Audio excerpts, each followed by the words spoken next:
J'ai choisi ce titre donc pour que nous puissions discuter un peu de la mise en place des traitements à base combinés à base d'artémisinine, comme Madagascar est sur le point donc de le mettre en œuvre. J'ai proposé commencer par des petits rappels, puis j'ai pris des exemples de réussite de mise en place ou plutôt d'études d'ACT avec diagnostic et que extrapolerai après pour le cas de Madagascar pour finir par des réflexions.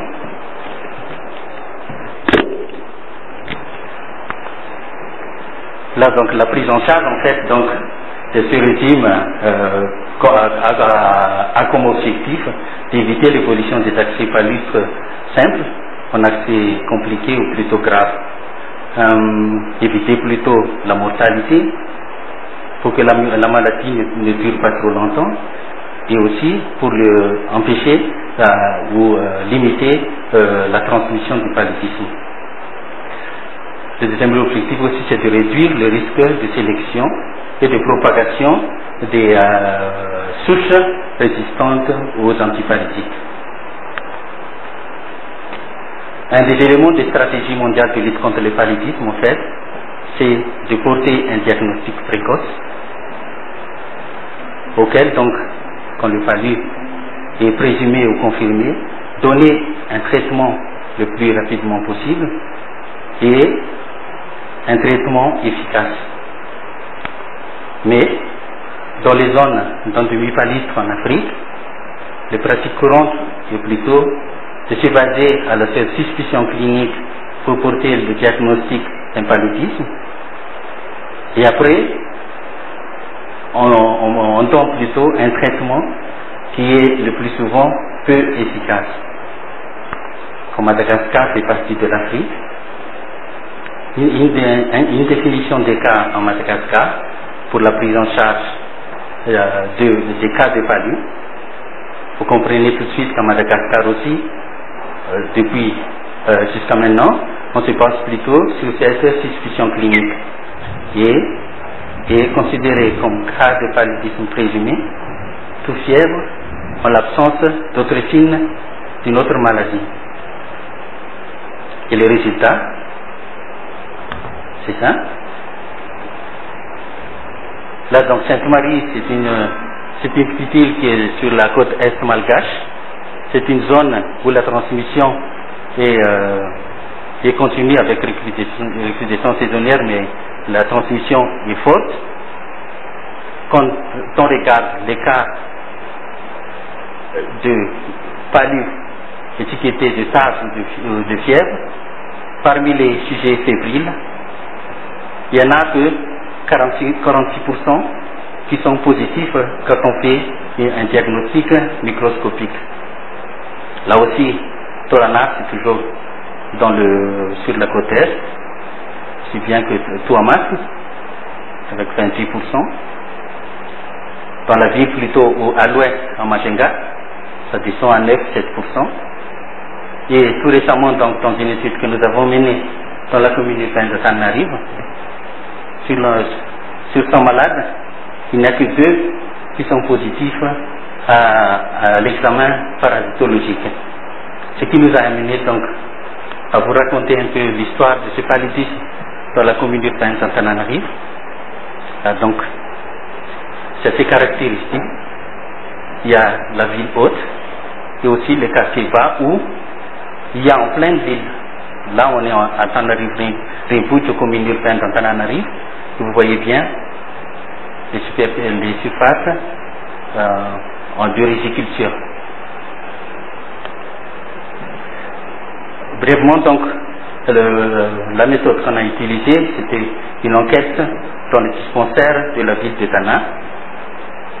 On a fait à la fois un diagnostic microscopique et puis nous avons utilisé les tests de diagnostic rapide par banc de lettres, auquel donc on a rajouté comme d'habitude des interrogatoires du patient. Et autour d'un cas index, on a fait des enquêtes à la fois parasitologiques et entomologiques que je ne détaillerai pas durant cet exposé. Voilà donc en gros les résultats qu'on a obtenus. Nous avons donc intervenu au mois de février, ce qui correspond à la saison de pluie, donc supposé de forte transmission, et au mois de juillet, où c'est plutôt l'hiver, et la transmission est supposée basse. Donc il y a sur la ligne donc les diagnostics qui sont posés par les médecins. Il y a d'abord ce qu'ils ont l'indiqué de fièvre, les suspicions cliniques de paludisme en février, ce qui est tout à fait logique, représente 59,2% des cas. Par contre au mois de juillet, c'est plutôt les infections des voies aériennes inférieures qui prédominent, avec plus de 46% des cas. Sinon, il y a des diarrhées et les autres diagnostics. Quand on a fait donc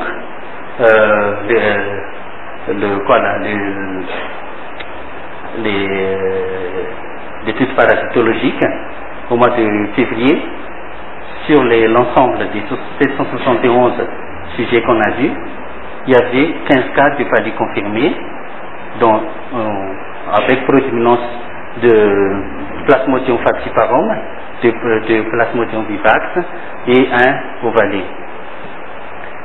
Il en est de même donc au mois de juillet, il y avait 11.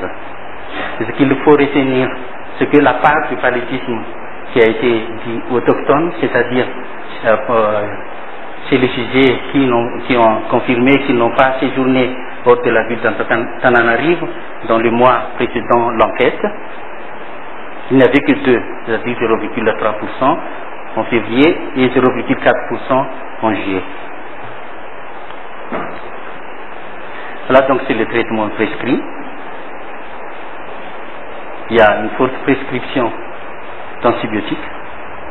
Presque 70% des sujets ont reçu un antibiotique. Des antipalytiques, la moitié ont reçu des antipalytiques, indifféremment donc par rapport à la période, ce sont en février au mois de juillet. Et bien sûr l'association des deux, antibiotiques et antipalytiques, dans 30% des cas. Là donc, nous voyons très bien, jusqu'à preuve du contraire, donc du moins jusqu'à l'année 2003, le traitement de première ligne reste la chloroquine, et ça n'a jamais été utilisé par les praticiens de la ville de Sainte-Marie au mois de février. Il n'y en a que 3 cas qui ont été traités au mois de juillet. Sinon donc, il y a l'utilisation d'autres molécules, le SP, mais surtout la quinine qui est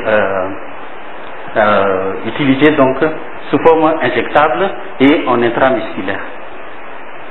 Là donc, on ne peut donner tort ni aux responsables du programme, ni aux cliniciens, qui eux ne cherchent que ce qu'ils appellent l'efficacité et que la clientèle revient. Là donc, j'ai essayé de voir un peu ce que j'ai appelé traitement antipalytique qui a été prescrit à tort, mais j'attire d'abord votre attention qu'en l'an 2000, donc sous le ministère de la Santé, les dépenses de santé par habitant à Madagascar est de $10. Donc il y avait, la quinine a été prescrite pour 30% pour des sujets qui n'ont même pas de palu, la chloroquine à 60,2%, l'ACT, donc ça commence à être utilisé, et la sulfadoxine pyrimétamine.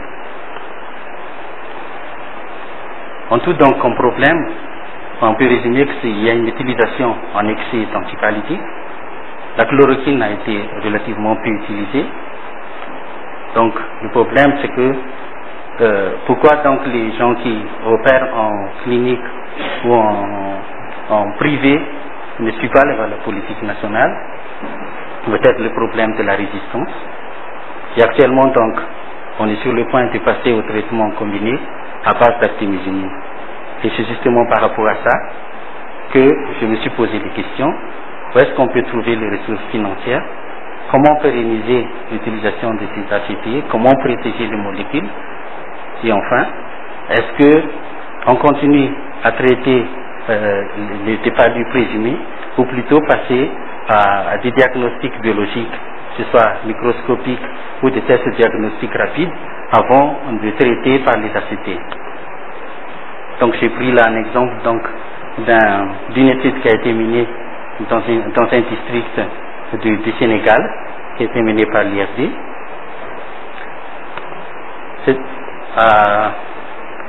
À Oussillé, donc c'est une zone méso-endémique à recrutation saisonnière. L'accès au traitement est relativement facile, donc ce qui fait que 90% des cas de paludisme, disons présumés, sont traités. Les gens donc appliquent la participation financière des usagers quand ils vont dans les formations sanitaires. Les traitements aussi donc se fait en fonction des suspicions cliniques et soit traités à la chloroquine, soit à la quinine, et la conséquence c'est qu'il y a un surtraitement des cas, comme c'est une suspicion se basant seulement sur la suspicion clinique, mais aussi des coûts liés au matériel utilisé pour l'injection de la quinine. En 2000-2001, les ministères de la Santé donc, ont sorti les nouvelles directives qui obligent à avoir la confirmation microscopique avant le traitement. C'est en ce moment-là, donc après cette nouvelle directive, qu'ils ont mené une étude pour évaluer les ACT et une évaluation aussi des coûts. Et moi, donc, je me suis limité plutôt aux résultats qu'ils ont obtenus concernant l'évaluation des coûts. Voilà donc les coûts proposés pour l'association artésunate plus amodiaquine et plus 20% des frais. Donc, si nous gardons plutôt pour l'adulte, donc c'est presque 2 €.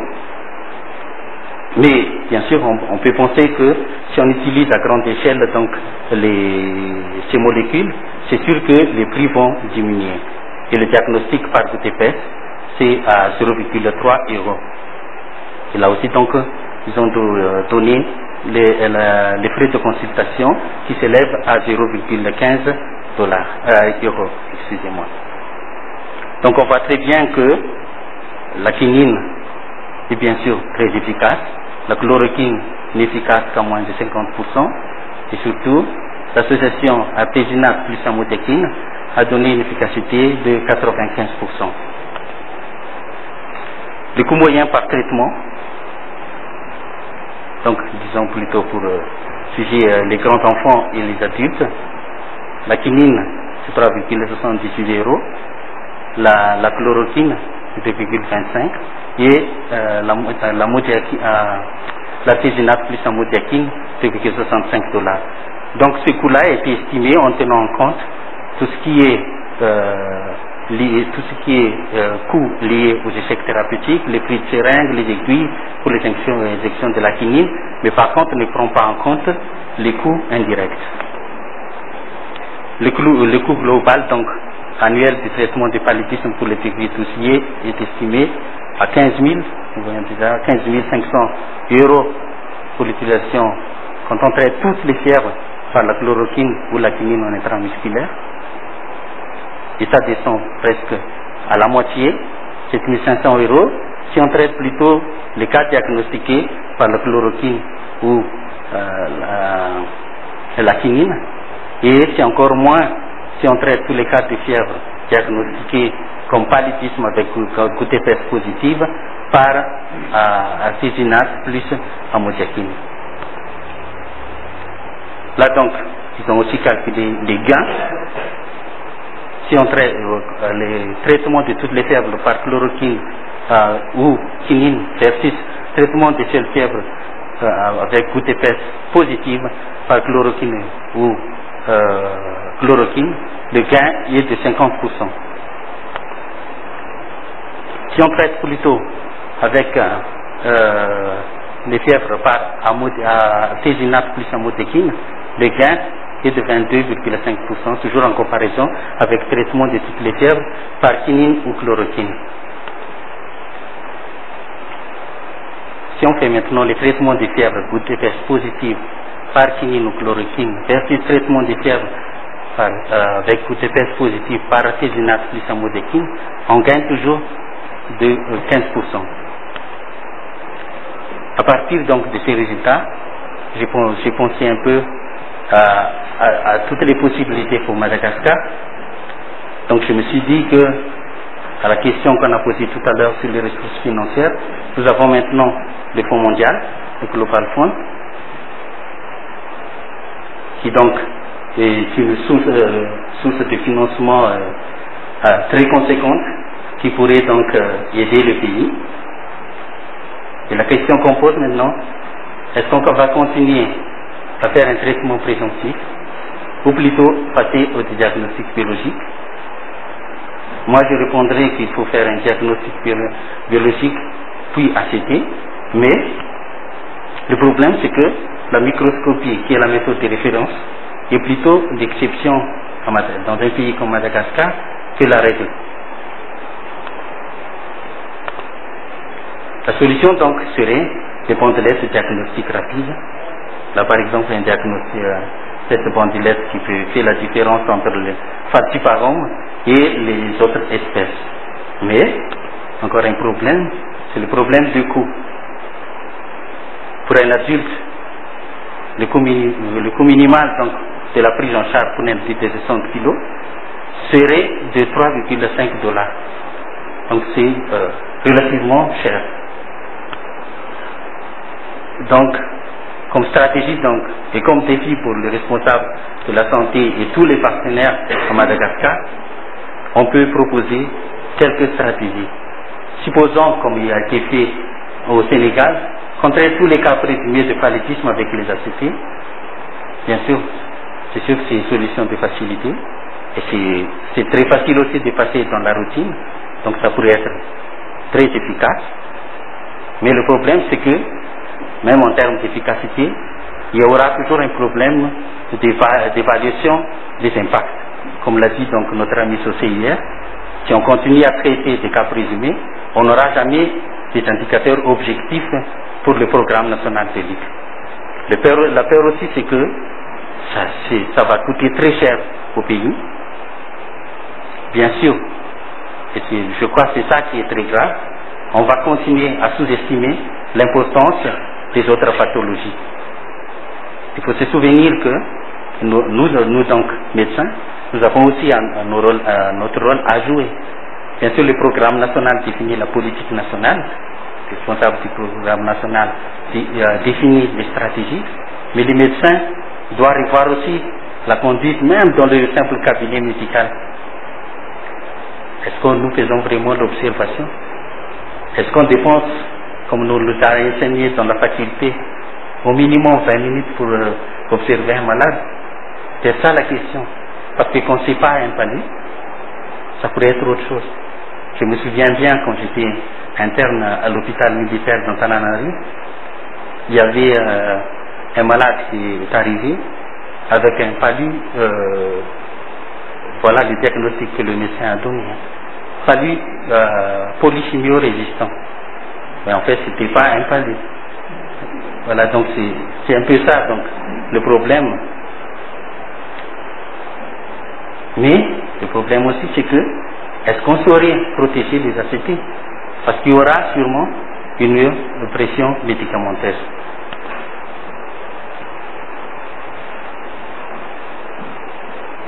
La deuxième possibilité, c'est de faire plutôt un diagnostic biologique, puis ACT, mais dans les formations sanitaires. Je ne crois pas que ce soit possible de mettre les ACT à la disposition de la population comme nous l'avons utilisé la chloroquine. Là donc nous aurons une chute importante sur le traitement, c'est sûr, des économies financières, dans ce sens que quand un produit est utilisé à grande échelle, le prix baisse proportionnellement. Et le problème aussi se pose, quel diagnostic biologique? Parce que la microscopie ne couvre pas le pays, donc on doit recourir aux bandelettes, mais toujours dans la même ordre d'idée, l'utilisation à grande échelle induit toujours une diminution des prix. Donc je crois que c'est assez rationnel. Mais, donc, le responsable du service de lutte contre le paludisme. Ça, j'ai confectionné cette diapositive après quelques discussions que j'ai eues avec lui. On peut imaginer aussi des scénarios selon les facettes épidémiologiques. Par exemple, sur le Haute-Terre centrale, je crois qu'on a intérêt vraiment à faire un diagnostic biologique.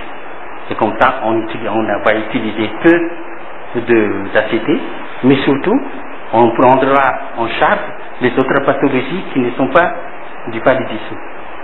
Et sur les côtes, par exemple, traiter avec l'aspect des cas présumés pendant les périodes de forte transmission, mais pendant les saisons de faible transmission, faire des diagnostics puis ACT.